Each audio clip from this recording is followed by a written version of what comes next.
10, 9, 8, 7, 6, 5, 4, 3, 2, 1. موعد توقيت مباراة الهلال السعودي وصن داونز الجنوب أفريقي في لقاء ودي استعدادي للموسم الجديد. لكن قبل البداية أتمنى منك الاشتراك في القناة والإعجاب بالفيديو وكتابة توقعك لنتيجة اللقاء في التعليقات. يستضيف نادي الهلال السعودي نادي صن داونز الجنوب أفريقي في لقاء ودي يقام في النمسا استعدادا للموسم الجديد.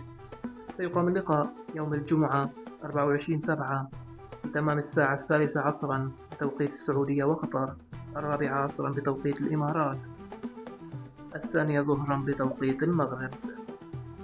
يأتي هذا اللقاء في ثاني لقاءات نادي الهلال السعودي الودية في النمسا، حيث حقق الفوز في اللقاء الأول على نادي شتورم جراتس ب2-1. أما عن القنوات الناقلة فمن المتوقع نقل اللقاء على شبكة STC رياضية. في الختام اكتب لنا توقعك لنتيجة اللقاء في التعليقات، ولا تنسى الاشتراك في القناة والإعجاب بالفيديو.